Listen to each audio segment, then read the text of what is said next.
Good evening. This evening we have a presentation before us from the Mohegan Park Improvement Advisory Committee. Beryl, good evening. Welcome. The microphone is yours. Okay. Thank you. Good evening, ladies and gentlemen, Mr. Mayor, members of the City Council.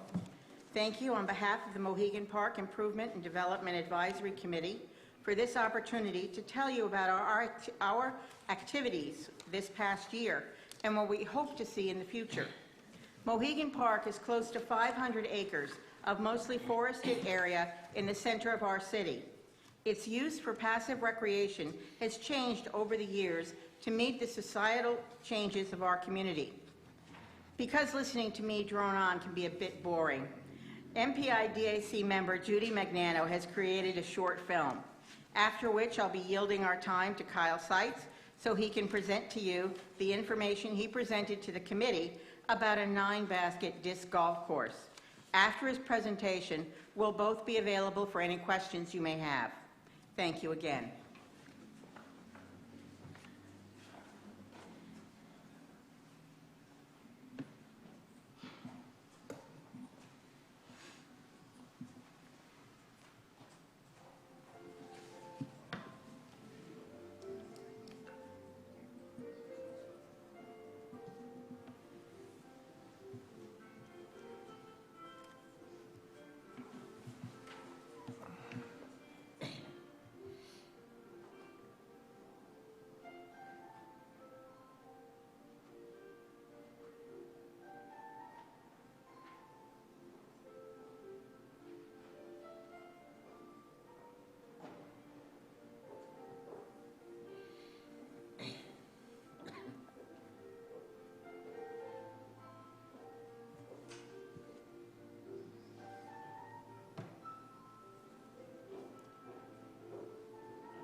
those of you that don't know me, I'm Kyle Seitz, and I'm a member of the Mohegan Park Committee here in Norwich.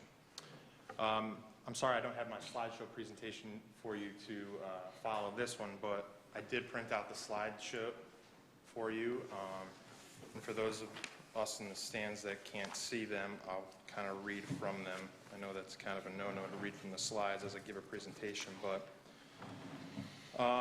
back early April, I had brought this to the Mohegan Park Committee about the possibility of bringing a disc golf course into the park to add to the passive recreation, but to more importantly, draw more people to the wonderful park that we have here in Norwich. So the proposal and rationale behind the project was the installation of a 9-hole, which most courses are typically 18, but we decided to start with a 9-hole to increase the attraction of the park, to improve upon the recreational opportunities offered by the city, low capital and maintenance costs, it has low environmental impacts, and it's also a year-round activity. So what is disc golf? Much like traditional golf, instead of hitting a ball into a hole, you throw a frisbee into a basket. The goal is to complete the course with the fewest number of shots. Trees, shrubs, terrain, they all provide challenging obstacles for the golfer. So essentially, we don't need to remove anything. Who can play? Pretty much everyone. A disc golf course serves a broader portion of the community that many narrower interest activities with higher costs, skills, or fitness levels required to even begin to play. And men and women, young and old, and families with small children all can enjoy disc golf. So the construction and maintenance needed. A 9-hole course in Mohegan Park would include the installation of tee-off area markers, signs, and baskets. No major foliage will be needed to be planted or removed, with the exception of possibly trimming a few branches at or around the tee baskets near eye level. After installation, maintenance needs are primarily keeping up with the paths that would be established from walking from tee to tee. There really won't be any grass mowing. This slideshow presentation that says grass mowing here was before we kind of decided on an area of the park where we wanted to actually put the course. So targets need no regular maintenance unless they become damaged or stolen. The course is designated as a trash-free zone, and players will be encouraged to maintain these areas. And NFA has eagerly decided to undertake yearly course maintenance with their athletic leadership group, which you saw in the slideshow presentation, that donated a lot of time redoing a lot of the walking and running trails in Mohegan Park with the wood chips. So the next slide just shows some photos of the tees and the baskets, which were kind of highlighted in that presentation. And we're looking, there's two types of baskets. There's anchored baskets and then there's portable baskets, and we're looking, I think we all agreed on in our meeting to go with the anchored type. That way they can be removed if need be, and then obviously for vandalism purposes to track that. So the big benefits are increased park use. We want to attract additional visitors to Mohegan Park, such as citizens, visitors, and students. We definitely want to increase the environmental awareness, giving young people in our city a stake in the Mohegan Park preservation and protection. And we think that safety will come with this. The influx of purposeful visitors will hopefully discourage the presence of individuals in the park only there to cause mischief and perhaps engage in crime. So a little bit of history of where we're at now. This was presented to our committee back in April, and we all unanimously decided to move forward with kind of looking into this more. We had a kickoff meeting following the Mohegan Park Committee meeting in April. A lot of people were invited, but the people that showed up were the Public Works Director, Ryan Thompson, the Rec Department Director, Cheryl Preston, members of the Mohegan Park Committee, and the NFA Athletic Leadership Program. So from there, this presentation was shown to them, and everyone was super enthusiastic about it. So from there, I reached out to Wickham Park which is in Manchester, where I know they have a disc golf course. And I spoke to the gentleman there that runs the course, and he put me in contact with a guy that lives actually in Groton in southeastern Connecticut. His name is Greg Winthrop. And on the second presentation here is a little bio about him. He's a 15-year member of the Professional Disc Golf Association. He's played in 101 sanctioned events, and I won't bore you with the rest, but he's been around the disc golf community for a number of years. So him, myself, and Mr. Thompson walked the park and kind of looked over areas that we thought would best be suited for the course. And we kind of decided on 2 areas, and that's where the second presentation comes into play, because this was the next presentation that was presented to the committee. So we looked at 2 areas primarily. We walked the whole park, but the biggest considerations were we wanted to really stay away from a lot of the walking paths, so there wouldn't be any flying objects if people were there leisurely enjoying their time. So we came up with 2 areas, the Lower Pond course and then the Wilderness Road course. And you can see the pros and cons, but we unanimously decided to move forward with possibly looking at the Wilderness Road course. It's, you know, a beautiful wilderness landscape. It's challenging. It's got more areas to put tee and pin placements.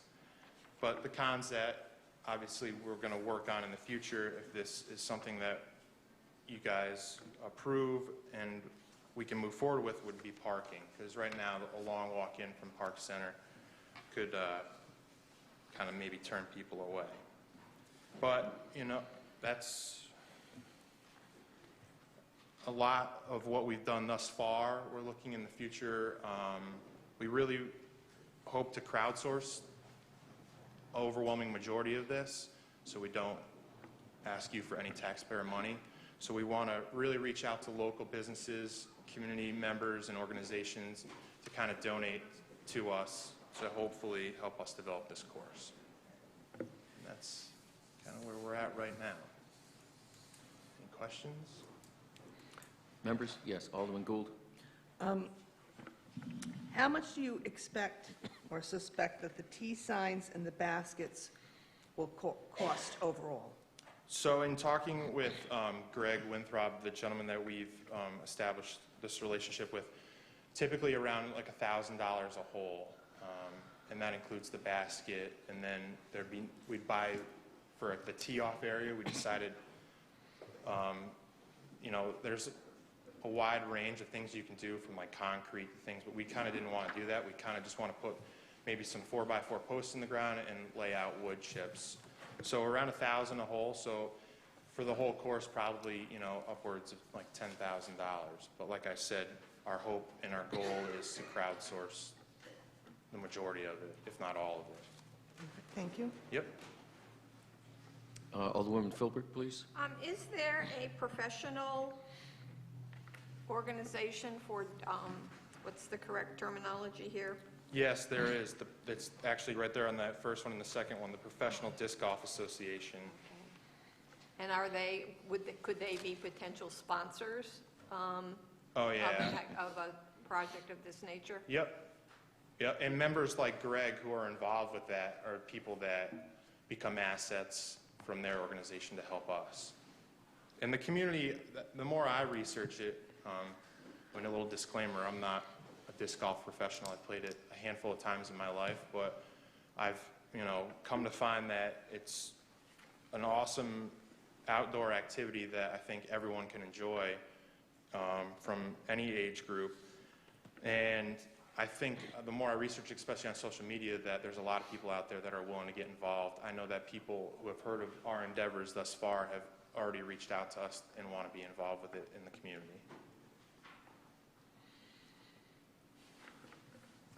Alderwoman Joe DeLucia, please. So what's next?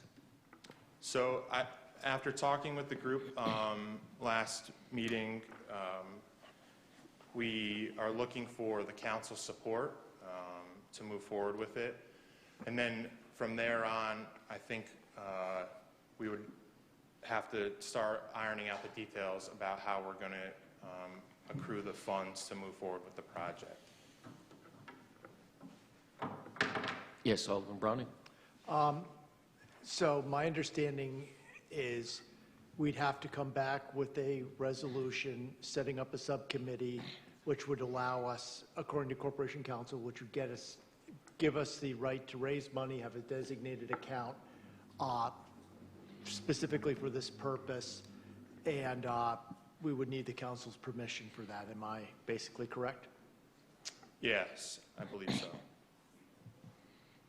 And I don't mean to go back, but just, I mean, if things do move forward in that, with regard to the council's approval and then securing funds, I would think that hopefully, like, sometime in the spring, we can move forward with actually laying out the course in the park. Thank you. Yes, Alderman Burnham, please. I just want to thank the committee for being really creative and coming up with new ways for passive activity. My husband has partaken in I haven't, because you don't want me throwing things. It never works out well. But I think it's a good endeavor to explore, relatively inexpensive, and it'll definitely attract a whole different population to Norwich that we could build upon for other events and other things. So thank you. Thank you. Any other questions? Yes, Alderman Browning. I know that the question's been asked. The ground is uneven. The ground has some stumps in it.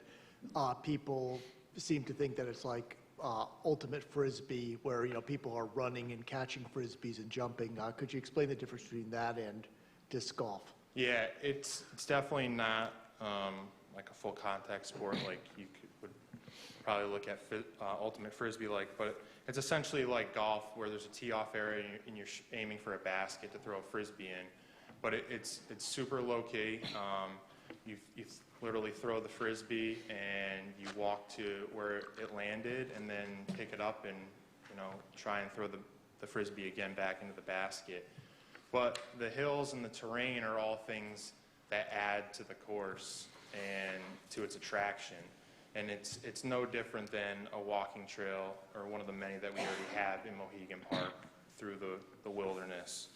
But I mean, it's pretty low impact on the body, I would say. And if your frisbee, goes somewhere that you deem unsafe, there's by no means do you have to, take the hard route to get there.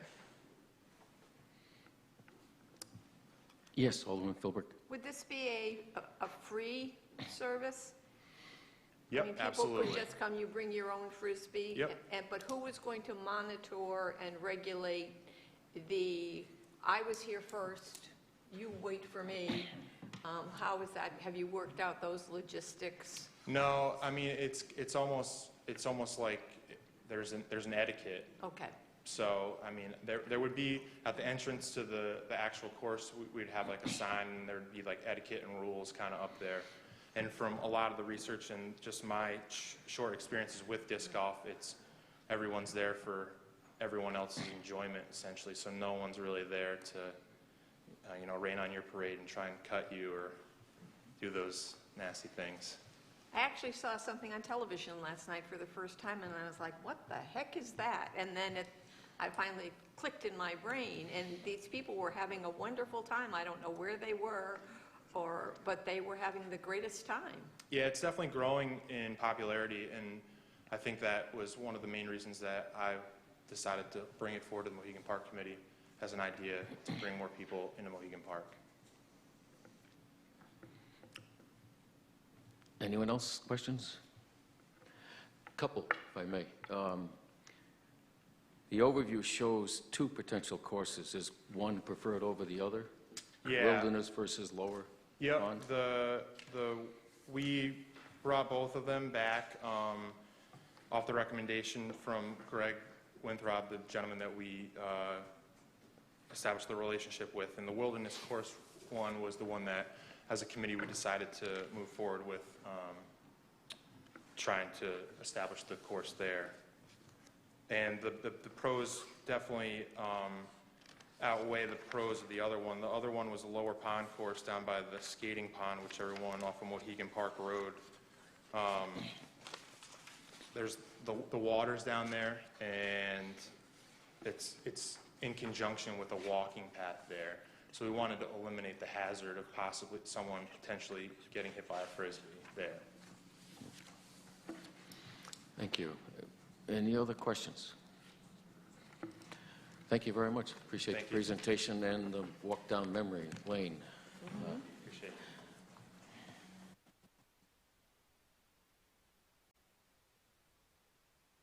Ready?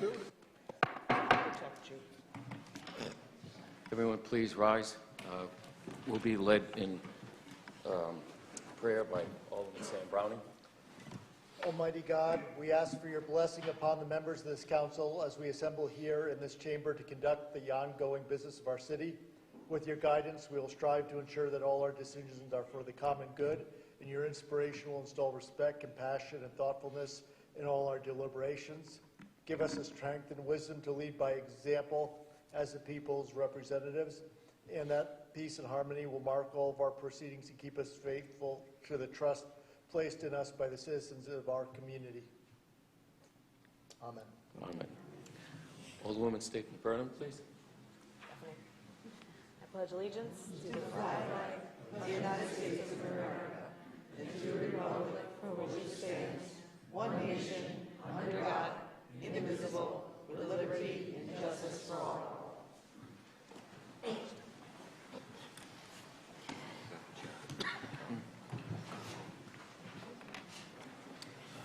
Yeah, the proclamation.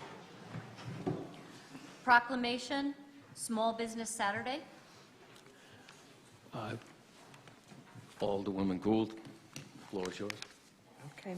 Whereas Norwich celebrates our local small businesses and the contributions they make to our local economy and community, according to the United States Small Business Administration, there are currently 30 million small businesses in the United States.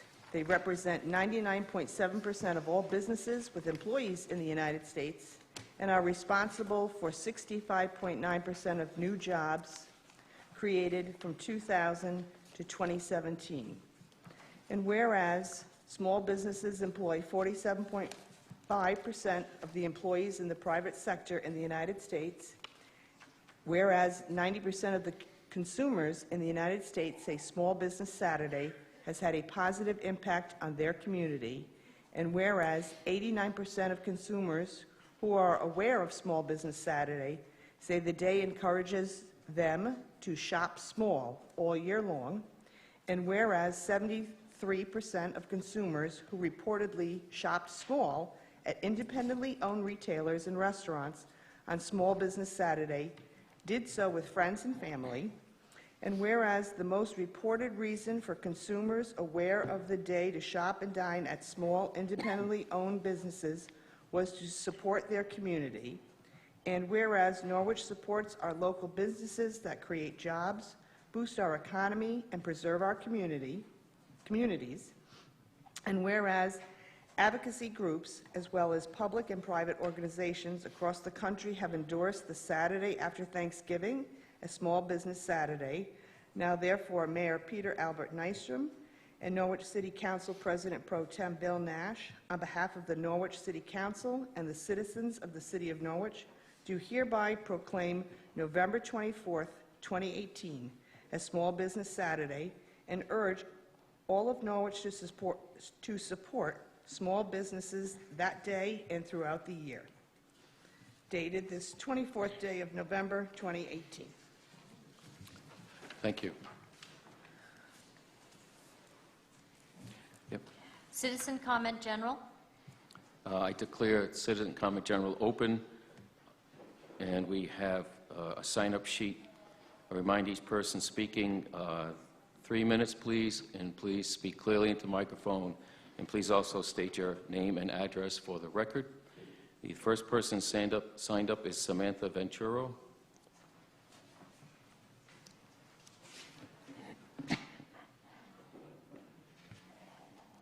Hello, my name is Samantha Venturo. I live at 86 William Street in Norwich. I have lived in Norwich all but 1 year of my life. My grandparents raised my mother with frequent visits to Mohegan Park, a tradition I was raised with and later shared with my children, who are now 18 and 20 years old, and we all still use the park a lot. I have a deep respect for the park and the life-enhancing, positive impacts it can have on local community members, perhaps especially for those who have minimal resources at their disposal. I joined the Mohegan Park Improvement and Development Advisory Committee because I wanted to give back to my community by helping to protect and improve Mohegan Park for Norwich residents.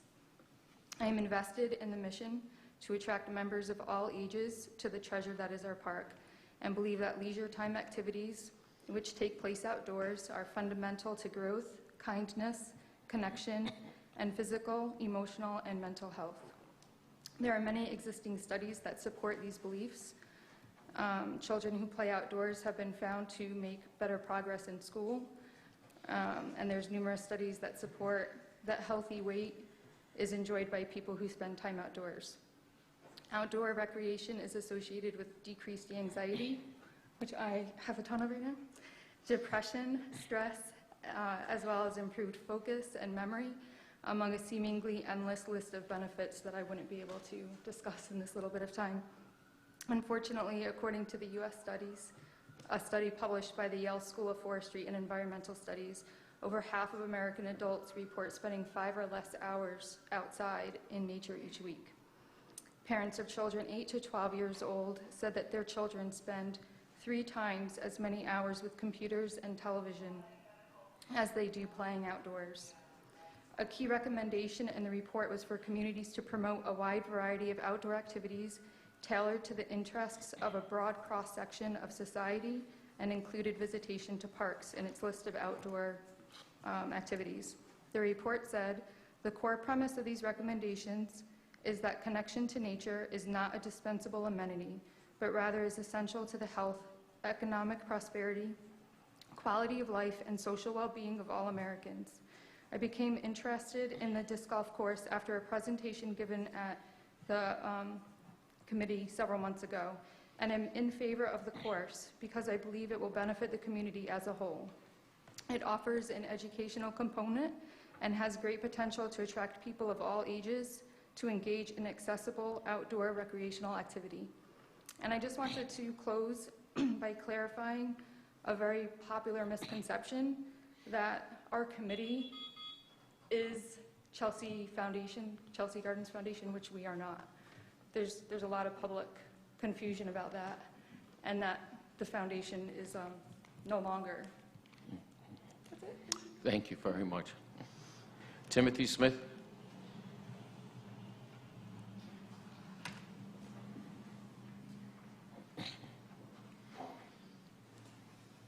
Thank you all for your service. Thank you so much. The clerk has probably a little bit light on one copy there, but so those who feel it would be helpful to them, I hope you can get one. I am Timothy Smith, 43 Beach Street here in Norwich. I am a lifelong resident of the Orchard Street, Beach Street neighborhood near Mohegan Park. I have owned my residence at 43 Beach Street for 45 years, with 75 feet of backland bordering Mohegan Park. I acknowledge that an open mind is a two-way street.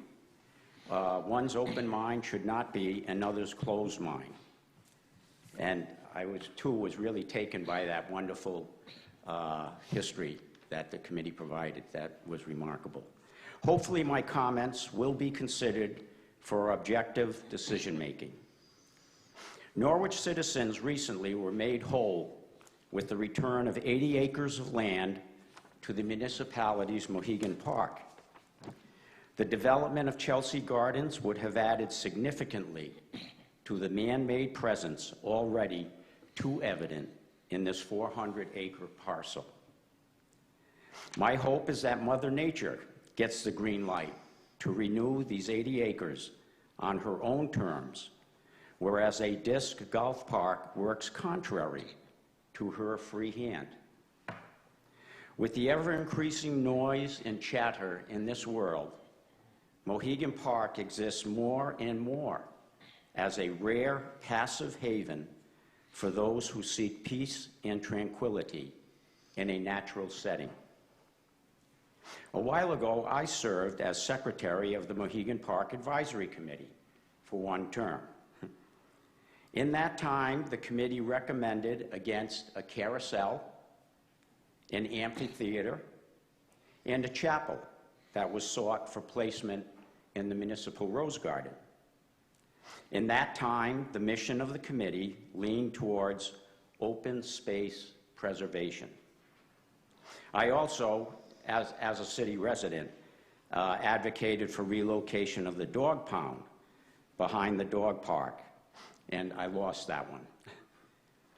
In front of the committee and the council stand two paths, and it is in your hands whether you take the path towards a man-made theme park or the one that preserves the city's last tract of natural open space.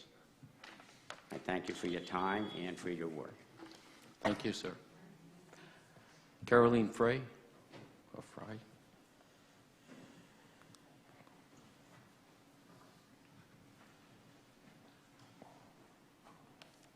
Caroline Fry, 9 Indian Hill Road, Norwich. I told Kyle Sykes I was a little disappointed in his presentation because we couldn't see the slides, and so unfortunately the audience here didn't really get the full presentation. But for me, it really just left a lot of questions. For example, who is going to actually run the courses? Is it another nonprofit like Chelsea Gardens, or is a city Parks and Recreation going to run it? They didn't mention toilet facilities that might be needed. Again, because we couldn't see slides, I'm not clear exactly where the parking lot would be or the 9-hole course. I do like the idea that it's a low-impact sport, and I love Mohegan Park, and I would like to see as many people using it as possible. My property boards, I live in the backyard of Chelsea Gardens, and so I know how many people are taking walks through that area, and it's a lot. On Sunday morning, there's a group of joggers that have been going through for 20 years that I've lived there. And it is, as one person said, just a tranquil place where people seek nature. Unfortunately, Chelsea Gardens logged out all the valuable white oak trees, and they left stumps everywhere. So I assume what I did hear from the presentation is that the stumps are fine, you can leave them there, but the stumps are growing. I don't know if any of you ever walked in there. The stumps are growing, so a maple tree produces like 20 suckers when you cut it down. So there's going to have to be some kind of maintenance. I just want to say our city is strained for resources. I pay ridiculously high taxes. Our school systems aren't sufficiently funded. So I would just ask the board, I think that the idea has merit, but when you consider it, really play the devil's advocate. Make sure you have a really good budget. Think hard about all the possible things that you might need. I would also ask that if you do enter into an agreement that that the city councilor writes a good contract that protects the city's interests.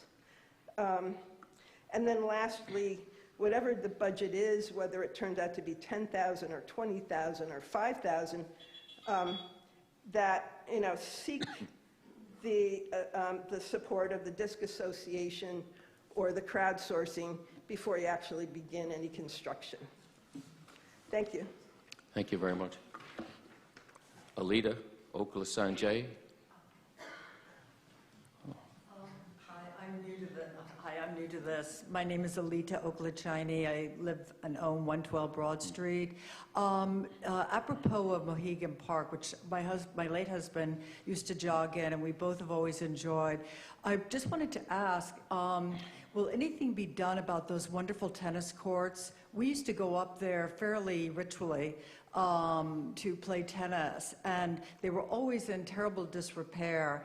And speaking of a resource, I mean, to me, that would be a marvelous resource, a wonderful outlet for children, for students, for adults. So that's my question. Will anything be done about them, or maybe something has been done? I haven't been up there these past 6 or 7 months. Excuse me, but this time is for people to speak to us and so forth. There really isn't a okay. direct exchange, but I have written notes down. Thank you. I'll get back to Okay. you. All right, that's okay. I'm just throwing that out pretty much as a rhetorical question. Yes, thank you so much. Anyone else like to speak under open? Yes, sir.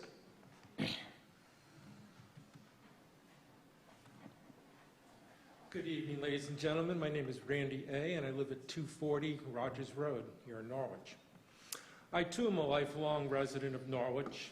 I, too, have spent many days in Mohegan Park back in the days, especially when deer was still very much a part of the park. Never went swimming there too much, but, you know, just enjoyed the landscape. There were plenty of places where you could sit, relax, and really just kind of, you know, lose some of the stresses of the day's events and, you know, be part of nature and get yourself together. Over the years, I've seen a lot of projects in and around Norwich that were met with great enthusiasm. There was a miniature golf course back in back of Dairy Queen in Taffhill. Everyone said, oh, what a great thing, and it lasted, oh, maybe 2 or 3 years, then closed, and it's gone now. And then there was another great miniature golf course built right near the marina, Putts Up Dock. Again, great enthusiasm. Everybody loved the place. For about 3 or 4 years, enthusiasm waned, the park closed, and now it's abandoned. Things like this are fleeting at best. You know, they're things of the times, which is great. We love to be all hip and with, you know, today's events. However, something for Mohegan Park should be on a more permanent basis. We should be comparing our park to that of New York City Central Park. Make it a place where people would talk about and say, have you ever been to Norwich's Mohegan Park? It's beautiful, you know, the walking trails, the biking trails, nature, the animals. These are things that bring memories to people about Mohegan Park. Not the special interest things, even the zoo. Yes, that was great when I was a little kid, but the animals were not taken care of properly. The facilities were not maintained properly. The same thing with the monkey house. The same thing with many of the passive things that happened there. And I don't see a lot of people in this audience that would be out there playing this game, except for the younger generation, maybe high school to, you know, maybe late 20s, early 30s. And if we're talking about high school teenage males, without facilities, we know how they'll be relieving themselves. And we also have to think about, you know, they said parking, but I didn't hear anything about where and how much parking was going to cost, access roads, etc. So again, I don't believe this is the proper place for this type of thing. It may be a nice place, you know, a nice event, but I just don't think you should sacrifice any more of Mohegan Park for that type of experimentation. Thank you for your time. Thank you, sir. Yes, sir. Yeah, my name's John Oldfield. I live in Norwich, and I don't think there's anybody in this room who spends as much time in Mohegan Park as I do, because I walk around there at least 3 or 4 times a week to keep my girlish figure. And it really killed me when I saw all those trees getting cut down for the botanical gardens. And just like everything else in this town, it got cut down and nothing came to fruition. It's a wasteland. And as the other speaker said, it's all brush growing up now. It looks like hell. It's terrible. I don't believe that anything should go in there right now except Mother Nature. In 1907, when these gentlemen donated the parkland to the city of Norwich, it was deemed to be nothing but wilderness. They weren't even supposed to put in a zoo. They weren't supposed to put in a pond. They weren't supposed to do anything. Because if you go back and if you get an attorney, we have one right here, Mike Driscoll, he can look this up. And it said that it was to be left in its natural state for the people of Norwich to enjoy the outdoors. And then things changed and changed and changed, and now we want to change it again. I walk around there all the time. I need to walk or I can't walk. And I really don't want to see this thing come to fruition. And some of the people who have talked are out of committee that I was at their meeting at Norwich Public Utilities who are all for this. And I'm going to say this in front of them, and they're going to say I'm repetitious, but you guys have to hear it. First of all, to put these baskets in, you're going to have to dig huge holes. You're going to have to put in cement. These things weigh like 300 pounds each. I've done my research. To be cemented in the ground. And then you're going to have all kinds of trash, garbage, and as the last gentleman said, you're going to need facilities for people who are out there. And it's if it ain't broke, don't fix it. Mohegan Park is beautiful. Let the trees grow back from the first fiasco. Don't turn it into a second fiasco, because that's what's coming down the pike. Because this thing is never going to come to fruition if I can help it, and my neighbors can help it, and my friends can help it, because and there's no parking. Where are you going to park on Wilderness Road when you go to play Frisbee golf? There's no parking lot on Wilderness Road. Where are you going to park?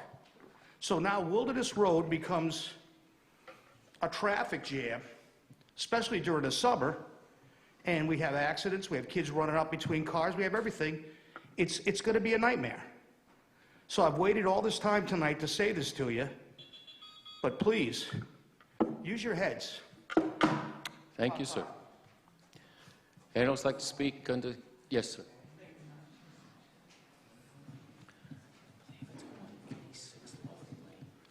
Thank you. My name is Joshua Perry. I live at 29 Huntington Place here in Norwich. I hadn't planned on speaking, but I came to hear what the disc golf conversation was. I played for 10 years. I probably played twice a week. I drive up to an hour to play because there's not much around here. I just wanted to reference that they did build, as an Eagle Scout project in Lisbon Meadows Park in Lisbon, a 9-hole course to their existing park, and people don't even know it's there. I've met many people who started hiking. They always walk their dog around like these people do, and they see the course, they get involved. The next thing you know, they walk their dog, they come back with their discs, and they throw some discs around because you're just walking around. It's not high impact, it's low impact. I'm 45. Everyone I play with is older than me. Rarely kids play. My children played. They played since they were 6. My wife plays. I've been out with my mom. It's a great sport. It's easy. It's fun. It's free. And I do appreciate that all 4 people that use Mohegan Park came today to talk about it. But I live in Norwich, and I would love to go to the park. There's nothing to do in the park. You know, I mountain bike. There's no mountain bike trails there. I take my mountain bike out of town. I would love to stay in Norwich more than I do now. I spend all my time in Norwich, but when I disc golf, I drive an hour. You know, so I would like to see an 18-hole course in there. It's low impact, all the way up 395. There's courses. Lisbon has a course. There's one in Brooklyn that's brand new. There's one in Thompson. Then you go up into Webster up 395. There's probably 19 courses within an hour of us in the championship play there. It's a popular sport. It's growing every day, and we're older, and you know we care about the environment. I live in Norwich. I'm not going to go pee on a tree in Norwich, and no, I pack in what I pack out, and I'm respectful, and most of the guys I come across are equally as respectful. So thank you for your time. That was a great presentation, and I enjoyed it. Thank you, sir. Yes, sir.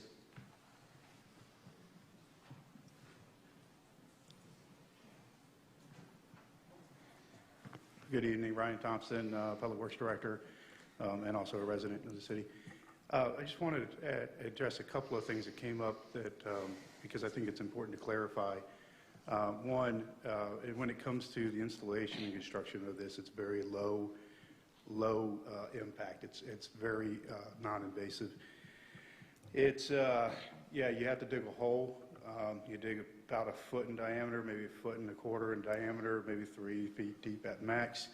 You don't have to use, you know, any construction equipment. It can be done with wheelbarrows, and everything can be carried in by hand. It's not a major construction effort.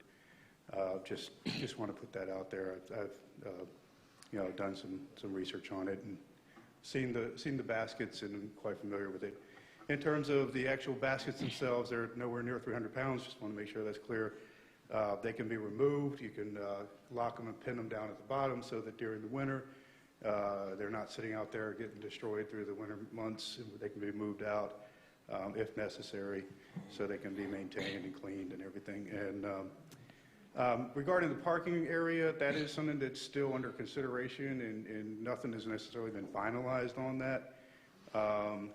But I see it as being a fairly small-scale project to put in something so that there will not be any parking on Wilderness Road. It would, in fact, that's one of my big concerns when I talked to the committee.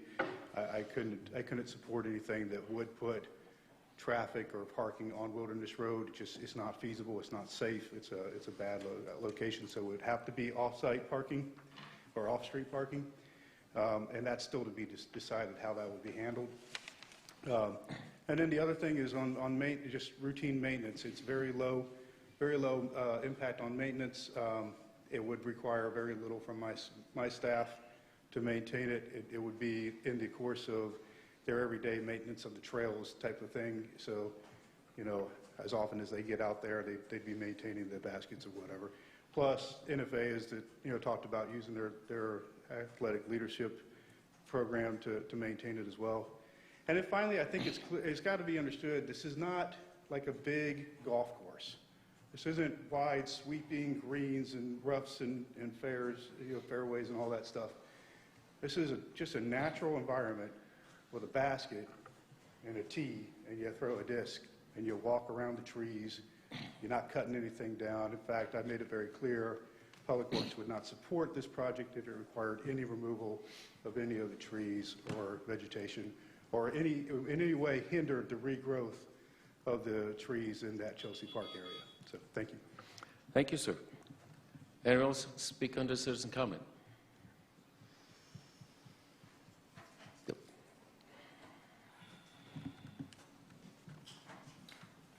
Kyle Seitz, 23 Gardner Acres Road, Norwich, Connecticut. I, too, am a 31-year resident of Norwich, lifelong resident. I just wanted to also just echo some of the things that Public Works Director Ryan Thompson said and just clarify a few things that may or may not have been misunderstood. I apologize that I didn't have my presentation up for the viewing pleasure of the crowd. A couple quick things. To play disc golf would be completely free. You just show up and it's a walking path, and the only thing you need to do is to bring your own Frisbee. We're not putting in access roads. It's nothing more than just maintaining the walking paths that are already there, or possibly just putting down some wood chips to create some new ones. And the idea of this is ultimately to get people into nature. You don't have to be an Olympic sport athlete to play this. By no means do you have to even consider yourself to be an athlete to play this. And essentially, what I would like to get out of it, and what I would like people to get out of it, especially with the Wilderness Road area that we chose, is so people young and old can come to Mohegan Park and watch Mother Nature reclaim its territory after the deforestation from Chelsea Gardens. And I really need to echo Sam's words from the committee that in no way, shape, or form is the Mohegan Park Improvement Advisory Committee associated with Chelsea Gardens. And we are definitely learning from their mistakes, and we are here tonight to educate the council and the public on our endeavors and our future endeavors to promote Mohegan Park. Thank you. Thank you, sir. Anyone else like to speak under citizen comment?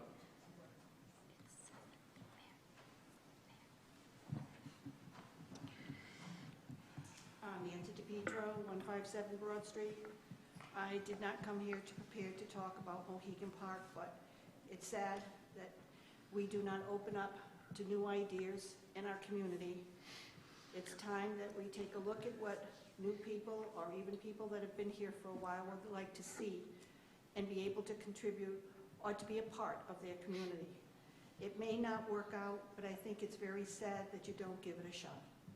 The skateboard park was laughed at, and it's still there, and it doesn't even have a fence around it anymore. I've seen this played at the beach, and everybody does have a good time with it. I'm hoping that you will think ahead and make plans for everything that people are a little worried about, like the parking and these little barrels that they're going to put in. But I think if you plan it right and get people involved from the city, I think it could be something nice up at the park. Thank you. Thank you very much. Okay. I'd like to thank all of you for your comments this evening. We're going to move forward to the rest of our meeting now, as open citizen comment is reserved for 30 minutes. Petition and communication, letter of resignation from Mark Koulos from the Zoning Board of Appeals. Entertain a motion, please, to receive. Alderman Stacy Gould, is there a second? Alderman DeLucia. Is there discussion?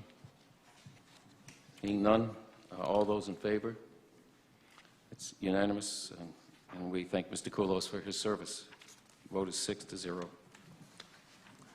City Manager, please. Thank you.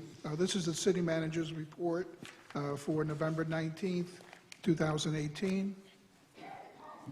I attended the monthly SCCOG meeting and public safety meetings.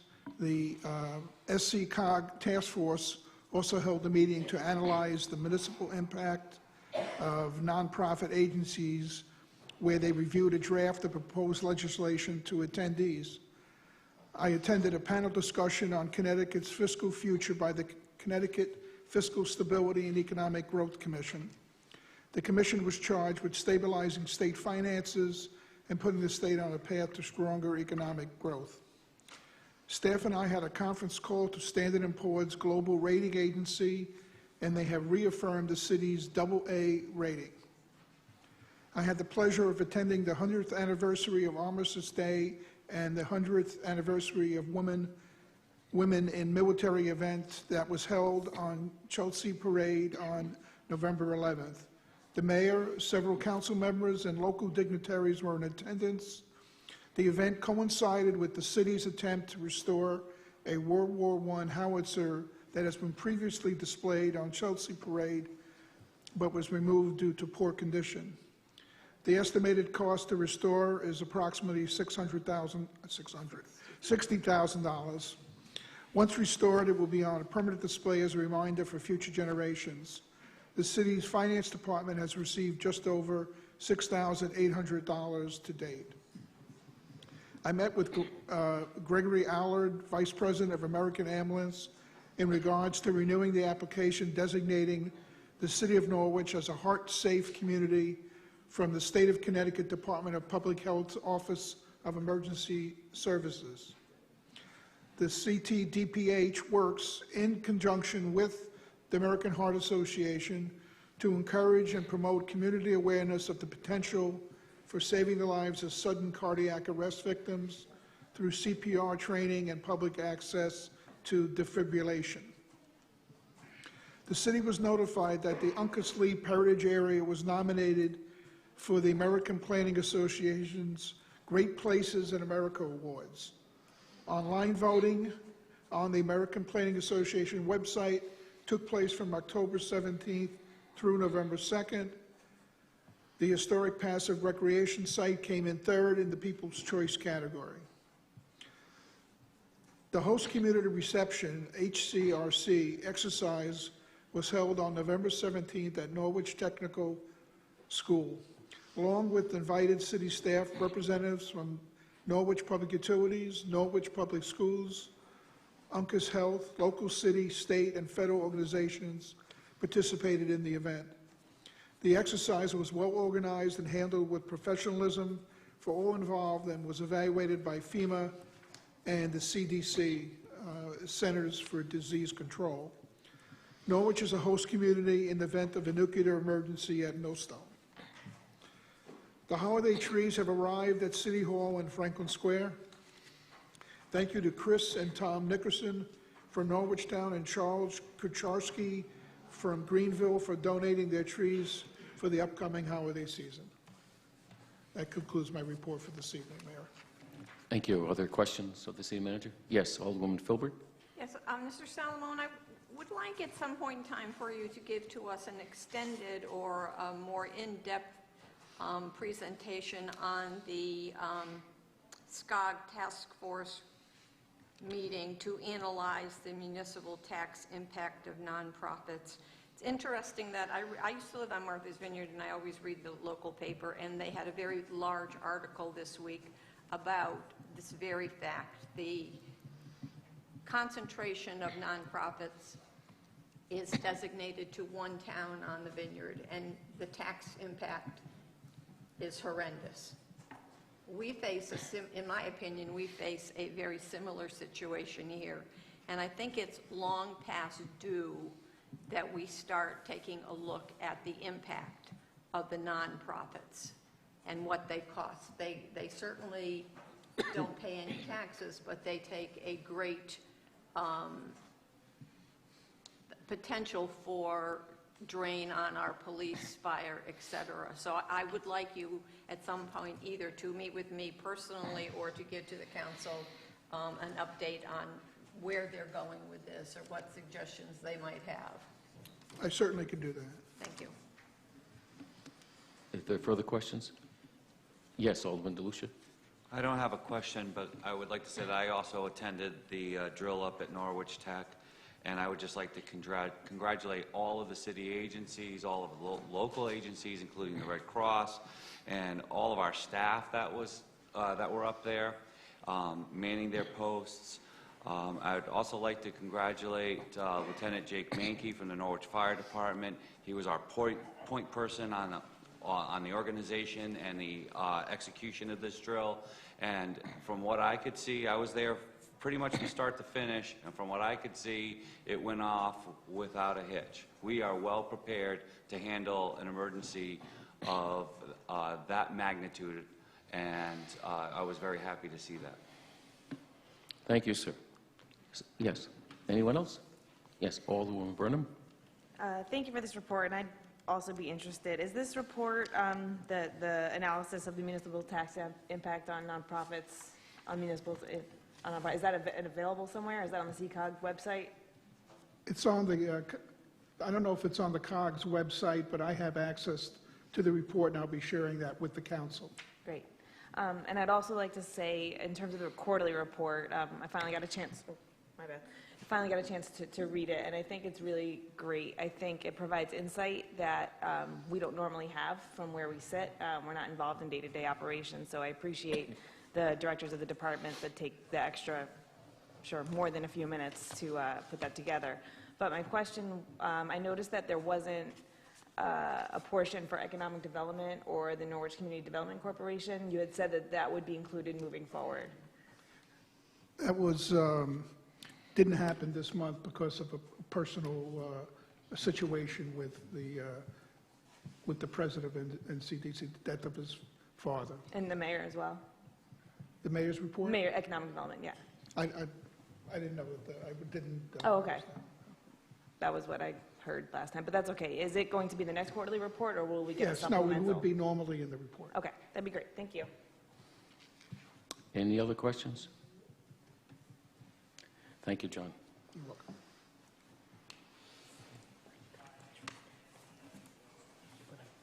People may still want to speak on it.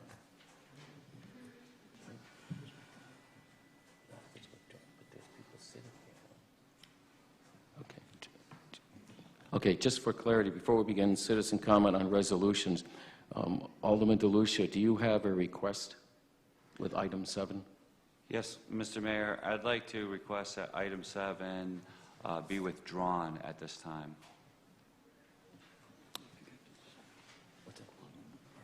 Yes. Alderman Burnham, you in agreement?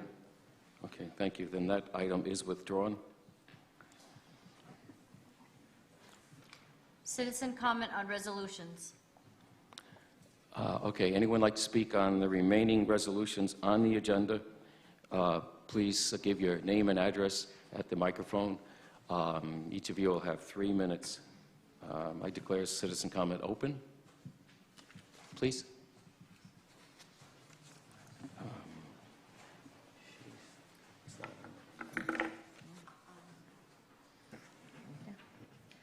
My name is Stacy Moed Klein. I live at 172 Broad Street. I'm the Broad Street Area Neighborhood Watch Chairperson. And it's my understanding that we are here to let the Norwich City Council know that we want to approve the formation of the Blight and Community... Excuse me? Mhm. I'm sorry, but the sponsors withdrew it since it's no longer on the agenda. You would And rather me come another time? certainly come back and share your concerns and information when it returns. Okay. Absolutely. Okay, Yeah. good. Then I'll be back. Thank you. Thank you, too.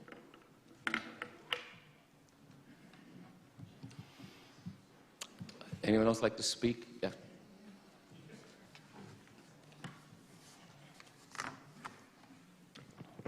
Marvin Ceruto, 100 Star Street, Norwich, Connecticut, United States of America. Resolution 6, I hope that we have some discussion on Resolution 6. This is housing and urban development money, which is federal funds, which means it comes from taxes, and then it comes to us via grant, and we want to put about $13,000 into administrative costs. I would like to see some discussion on that. I'm sure the intent of those dollars is to get into community development and not into administrative costs. So thank you very much. Thank you, sir. Anyone else under citizen comment on the resolutions 1 through 6? Anyone else under citizen comment 1 through 6, those resolutions? Call anyone else like to speak to any resolution 1 through 6? Seeing none, then I would declare that closed. Thank you. Number 1, relative to an appointment of an alternate member to the Senior Affairs Committee. Could I have a motion, please, to bring this forward? Alderwoman Gould, is there a second? Alderman DeLucia, is there discussion? Please. I'd just like to say I'd like to thank Rebecca Malucci for being so interested and being involved with the seniors, even though she's not really a senior. Maybe she gets the AARP magazine. But she absolutely, I was blown away by her enthusiasm for what's going on at the senior center, what she wants to see happen at the senior center, and how much she cares about all of our seniors that go to the senior center. So I think she will be a welcome addition to the Senior Affairs Commission. Thank you. Is there further comment? Seeing none, all those in favor? Unanimous vote is 6-0. 2, No. please. Relative to an appointment of a regular member to the Senior Affairs Commission. Motion, please, bring it forward. Alderman Gould, is there a second? Alderman DeLucia, is there comment? Alderwoman Gould. Janice Stewart has served the city of Norwich for a very long time. She was on the senior affairs, went off the senior affairs, became an alternate on the senior affairs, and unfortunately, just recently, we lost Jen Bergendahl, passed away, who dedicated multiple years to the Senior Affairs Commission. So I'm excited that Janice was willing to become a regular member of the Senior Affairs Commission. Thank you. Is there further comment? Yes, Alderman DeLucia. I echo Alderwoman Gould's comments. I shouldn't say I've known. Mrs. Stewart has known me since I was a much younger man, and she is a wonderful person, and she really cares about the seniors in this city. Thank you. Is there further comment? I'll add to that. I think it should be noted that she retired as the department head for the seniors here in the city of Norwich and served their exemplary effort for many years here in the city. We do appreciate her continued service very much. All those in favor? That's unanimous. The vote is 6-0. Number 3, relative to a reappointment to the Board of Assessment Appeals. Motion, please. Alderwoman Gould, is there a second? Alderman DeLucia.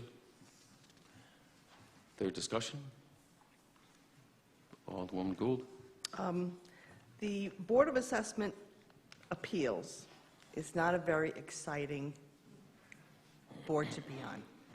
They don't meet very often, but because we have reevaluation coming up, they will be a little bit busier than they usually are. And I want to thank Mr. King for being willing to serve another term on the Board of Assessment Appeals. I think he does a great job, and he's really very thoughtful in all of his comments when we interviewed him, and I'm glad that we saw fit to reappoint him. Thank you. Thank you. Is there further comment? Yes, Alderman DeLucia. I sat in on that same interview, and Mr. King impressed me with his compassion for people who bring issues and items before the Assessment Appeals Board. So I was very happy to say that we should retain him for as long as he is willing to serve. Thank you. Is there further comment? Seeing none, all those in favor? It's unanimous. The vote is 6-0. Number 4, relative to a reappointment of an alternate member to the Ethics Commission. A motion, please. Alderwoman Gould, second. Alderman DeLucia. Is there discussion? You want to go first? Alderman DeLucia. Thank you. Karen, or Cammie, as she's known by the people close to her, was overwhelmingly qualified to serve on the Ethics Commission. Not only is her personal and her professional experience dovetail into what we need on the Ethics Commission, but her thought process is very deliberate, and her decision-making is data-driven and evidence-based. Again, exactly the type of person and personality we need on this commission. Thank you. Is there further comment? Yes, Alderman Stacey Gould.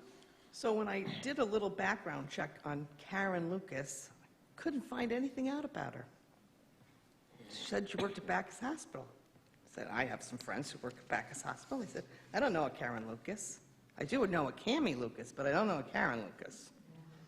And I got some absolutely wonderful feedback, and I'm excited that she's willing to take on an alternate position on the Ethics Commission.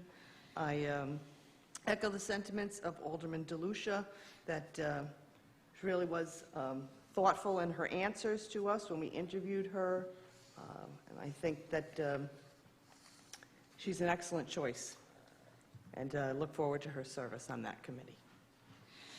Thank you. Is there further comment? Seeing none, all those in favor? That's unanimous. The vote is 6-0. Number 5, relative to an appointment to the Mohegan Park Improvement and Development Advisory Committee. Motion to bring it forward, please. Alderwoman Gould, second. Alderman Browning. Is there discussion? Alderman Browning? I strongly recommend Kyle. I've been working with him for close to a year. He is a self-starter, highly competent. I mean, I can't say enough good things about him in the context of this committee. I strongly recommend that he be reappointed. Thank you. Is there further discussion? Alderwoman Gould? I also believe that Kyle brings some new energy, some new ideas to the committee, and while a decision has not been made on Frisbee golf, or it's, I just think it's exciting that we're thinking outside the box about what could happen in Mohegan Park for passive recreation that doesn't cost the people any kind of, you can go buy a Frisbee. I was going to say you'd get it at Benny's, but they're closed, but I'm sure you can find a Frisbee at almost any store or convenience store. It's low impact. You don't have to be an athlete to play. You can play with your children. You can play with your grandchildren. And we'll see if it comes to fruition. But I think getting more people into the park to see what we have to offer there, I think, is a wonderful idea. Thank you. Is there further discussion? Yes, Alderman DeLucia. I would only add to those comments that I would ask our next generation of leaders and board and commission chairs and members to take a look at Kyle and see what he does, and emulate that, because the one thing that we all have is a shelf life, and we need young, talented, excited, enthusiastic people to come in behind us and learn and grow and then step into those leadership roles. I see that for Kyle, and I ask the rest of the community to consider doing the same thing. Thank you. Is there further discussion? Seeing none, all those in favor? It's unanimous. The vote is 6-0. Number 6, relative to an additional funds being allocated as CDBG administration for fiscal year 43. Motion, please. Alderwoman Gould, is there a second? It's not fiscal. Alderwoman Burnham, is there discussion? Mayor, I do have the Deputy Controller, Tony, here that can answer Please. any technical question. Tony, please.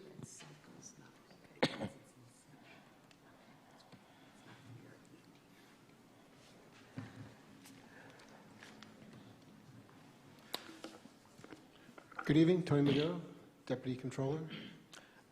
We heard someone in citizen comment basically ask why. Let me give you a little background information, if I may. For a number of years, the city, through the Community Development Office, has received funds from HUD for improvements to the city's housing stock, basically to low and moderate income families. Over the years, this program has taken on some different guidelines. Originally, it was set up, funds were forgiven if you lived in your house for a long enough period of time, and if the house was sold before that period of time, then it was the remaining portion was paid back. A number of years ago, and more than a decade at this point, that process stopped, whereas on the revolving loan piece, those funds are paid back to the city. Basically, it amounts to a loan, an interest-free loan, to tackle items pretty much in conjunction with the lead abatement program that we have in the city. Oftentimes, when you get into a home of that nature, there's a number of things that need to be resolved. Not just lead, but there's energy efficiencies, weatherization, et cetera, et cetera. So some of that other monies are used from this pool. So as I mentioned before, for a period of time, there was not other funds coming in.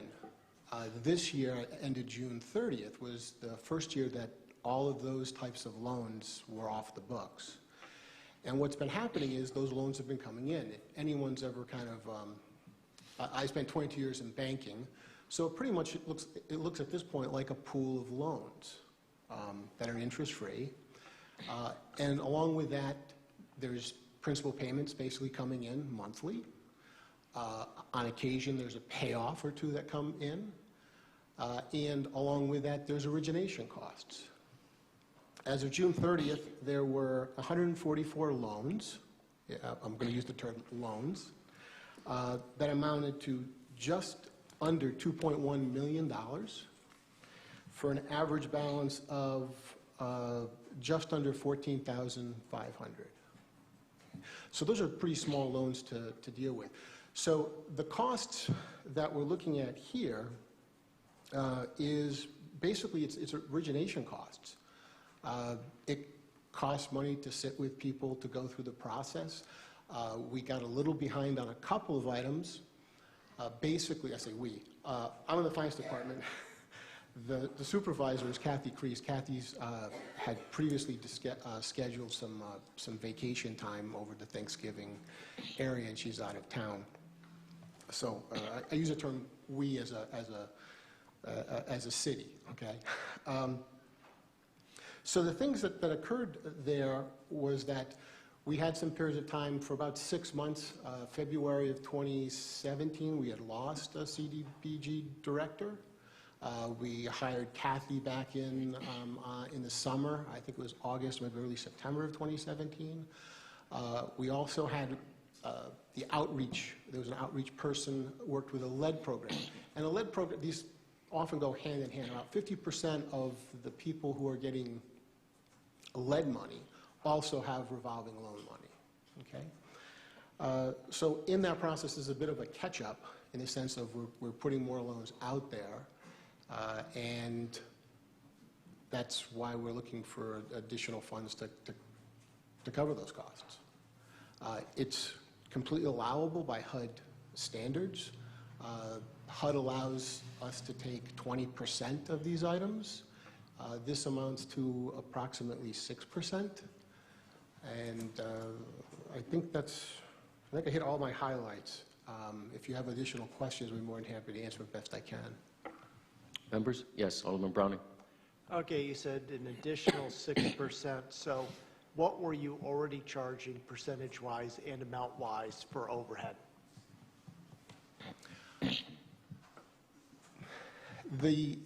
This piece is inclusive of everything inside the program. So it's not just the revolving loan piece, it's also CDBG in general, so all the other programs that are available. I don't have the percentage off the top of my head, but we could. So you can't calculate. I mean, I don't mean to be difficult, even though some people would argue that I am. But for the sake of argument, if I don't know what... often said the same thing about me. Yeah, if I don't know what is already being charged in amount and percentage of administrative costs, and I'm told it's an additional 6%, I really don't have a metric in terms of, okay, what is the end administrative cost? Fair enough. I apologize. I don't have that number right now. The 6% is actually just on the revolving loan piece. So, for instance, as those dollars come back into the system, so that you're able to push that loan back, push those dollars back out into the community for someone else to put in some other weatherization, fix a heating system, stuff of that nature. So the 6% is just on the funds that were returned in that yearly cycle. I can certainly get that whole percentage for you at a later time, like tomorrow. Would you rather I ask it to be tabled, or do you rather I vote against it if you had a choice? That choice rests with you, not with me. Okay. Yes, Alderman Burnham. So I think what's not clear is you are not asking for additional allocations from something else. This is 6% of CBDG money. It's 6% of money that we've recouped. Correct. Right, so we're not reallocating from another line item. We're not adding anything to the budget. This is use of existing money that's coming in to reinvest in the program. The Community Development Block Grant Program is, I shouldn't say independent, but somewhat financially independent of the city. It's a standalone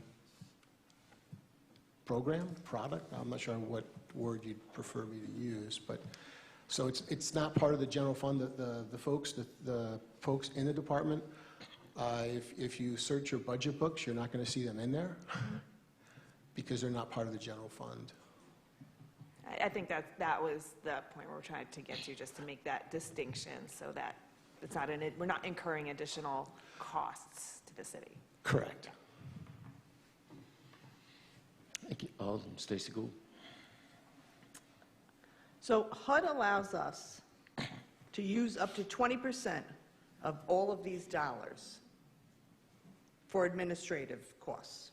Is that what I'm? Correct. Okay. So we may now be only using maybe 5% or 6% or 8%.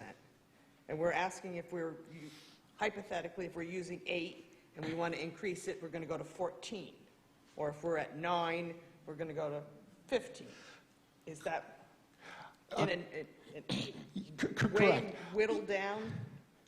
Each year, the council, of the exact dates, but CDBG starts their process, usually it's on the first of the year. They have a date of about March 1st where they select some folks. The advisory committee then goes through a process, and then sometimes, usually it's after the budget, the council actually votes on those items, okay? as to what we're looking to go to HUD for, to ask for assistance on these programs.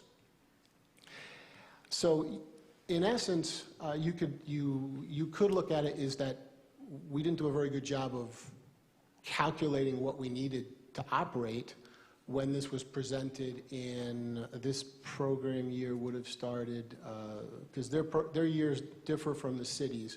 So they start September 1st. So this would have been September 1st of 2017, and it would have just ended on August 31st of 2018. So it doesn't coincide with the city's fiscal year.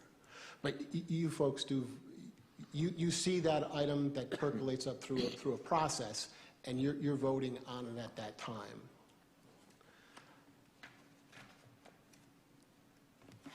Any further? So we are within our right. Correct. That's under the HUD guidelines. Yes. To go up to 20%. Yes. So we're going from whatever the number is right now and adding an additional 6% to it. But it's coming from the HUD money. Correct. Which they say you can use 20% of this for your administrative costs. Up to 20%. Up to 20% of your administrative costs. We, for whatever reason, need some more money to cover our administrative costs to process these loans. And that's why we're asking to reallocate money already in this program from Area A now to administrative costs. Correct. Thank you. Alderman Philp? In the interest of full disclosure and transparency, I myself was the recipient of a CDBG grant when I first moved here in 2004. I got it was not a loan, to replace the windows and the heating system and the lead paint in my 1734. So that was in 2004, 2005. Fast forward a number of years, and the paperwork was all drawn up, and it was understood that it was as long as you lived in the house for 10 years, it was a forgivable loan. And then somewhere along the way, somebody had an epiphany and decided, oops, this cannot be a freebie. This needs to be a sort of revolving, reciprocal, $1 in, $1 out. I was under the guidelines where I did not have to repay my loan. But for every dollar that goes to administrative costs is a dollar that comes away from helping someone put a new heating system in their house, so can you tell me the total amount of administrative funds that you expend in you have a funny, what does PY stand for? It depends on where it's being used. Program year, okay. It can be program year, or in finance, it's usually prior year. So I have to look and see where when I personally see PY, I would do prior year, and FY would be fiscal year. So I think they're in here when she's referring to it. I believe she's referring to it and using it as program year. Okay. So if you need another $13,000 in order to make things whole, to make things right, how much have you already spent of your 20%? I think that's similar. Same as Sam? Yeah, and I'd be more than happy to get those numbers, and I can calculate those percentages. I can have them out to you first thing in the morning. It just, to me, and you're always very open and honest and patient with me, Tony, but I look at it again as I question the,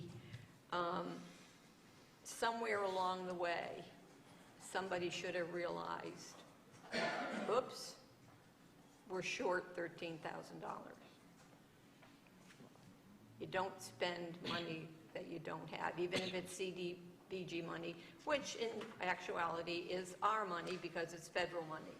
So I always have a time with these little Chris LaRose is here from NPU. Every month I get my bill for NPU and I have a heart attack because I'm like, how am I going to pay it? How am I going to pay it? Every month it goes up and up and up, and I know that I have to budget for it. So I'm just a little confused. I hate to see a program this important has so much money allocated to administrative costs if there's a better way to do it. So, 'cause how many people work in that department? Is Wayne still there? There is. So basically, you have three folks that are predominantly working on a couple of the programs. So Kathy Crease, Wayne Charpentier, and Curtis. There's also some outreach folks associated with the lead program because they also work on that program as well. But they're not city employees, so we don't incur any pension costs and that kind of stuff. The program pays for anyone that's eligible for a pension or medical, any of the benefits that a city employee would have, those are paid out of those funds. Oh, I wasn't aware of that. Okay, thank you. If I may, just to simplify it even a little more, this is actually a positive thing. What it is we've had good experience with paybacks of the loans in the past. Some were forgiven, some weren't. And so this is a reallocation of the amount of money that is in the RLF fund, which is the return of loan fund. So it's a recalibration of something that is larger than was budgeted in essence. And that's why we're coming back. And we're coming back because we dot every I and cross every T, and this is the proper way to account for it. Alderman DeLucia. So if I'm understanding this correctly, so a block of money went out, $230,000 came back, and then you need $13,000 to manage that money, putting that money back out in the hands of people who need it. The almost $230,000, that was actually what was put out. There's a lag with these things kind of coming in and going out. There's, like a lot of things, there's kind of a building season. You're not necessarily going to do a roof in So the January. management of that $230,000 is $13,000. That's the additional amount of those costs. Okay, thank you. Thank you. Is there further questions? Thank you for your assistance. Thank you. Thanks, Tony. Is there further comment or concern on the resolution? If not, all those in favor? Opposed? The vote is 5-1.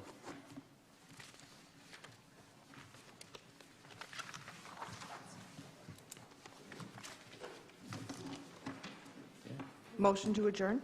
Is there a second? Alderman Burnham? All those in favor? Aye. We are adjourned. Thank you.